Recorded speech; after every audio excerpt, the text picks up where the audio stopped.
mean Bowers game. Hey there, YouTube. I'm back again for another How to Play video, and today I'm excited to teach you how to play Twister Junior. This is for 2 to 4 players, age is 3+, and there's 2 different game modes. We're going to teach you how to play both. So first we're going to start on game mode 1, which is going to have a blue 1 in the bottom right-hand corner. You're also going to want to make sure that you have your spinner, pop it out, and make sure you're on side 1 like so. So the most responsible person will be in charge of the spinner. They're going to be spinning every time. Make sure everyone has their shoes off, and then the youngest player is going to stand right here on the Jeep down here, and then whoever's spinning the spinner is going to spin the spinner. Now, if you land on one of the 4 colors, either red, blue, yellow, or green, then you move to the next circle that has that color. So if I were to roll a green, I would go along the path to the green spot right here. Now, when you land on the spot, you need to make the animal sound and movement of the animal that you land on.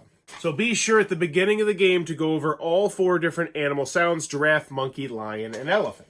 And, of course, the special unique ways they move. Now, if you're ever in the process of moving either forwards or backwards along the path, but someone's already on the spot that you're trying to go to, so let's pretend that someone was already on that green elephant, then the player who's moving gets to go to the next spot of that color. And if there is not another spot that is open in front of the player that's moving, then they automatically win the game and go up to the tent at the very top. And that's the goal of the game, is to get to the tent.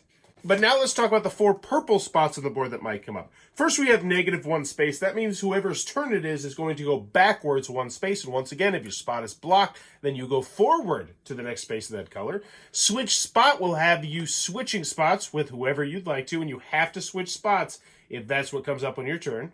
Animal move means that every player is going to look down at whatever animal they're on and move like that animal. And animal sound means that all players are going to make a random animal sound, whatever sound they want to make that's an animal.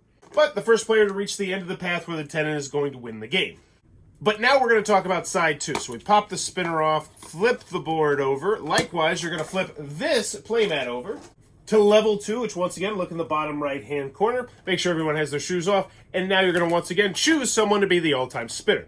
So how this one works is you're not actually going to take turns. The spinner is going to spin the spinner, and then they're going to announce whatever it lands on. So how this works is you're going to announce both what's on top of the circle and what is in the circle. For instance, if we landed right here, we'd say, put your hand on a green, or put your hand on a cow. If it lands in the middle like this, then whoever is the spinner gets to decide whether or not they would be putting their hand or their foot on red. Now, all at once, each player must find a matching spot on the mat and touch it with the body part that was announced. Be sure to also make the animal sound of whatever animal you're putting your body part on. Now, keep your hands or feet on the spot you're touching until you need to move them. So once you put your hand on a green elephant, it stays there until they tell you to move your hand. Try not to touch the white spots on the mat, and make sure you don't sit down. Once everyone's done that, without falling down, you're just going to continue spinning the spinner, calling out moves, and moving around the mat accordingly. If a player falls out, then they're out of the game, unfortunately.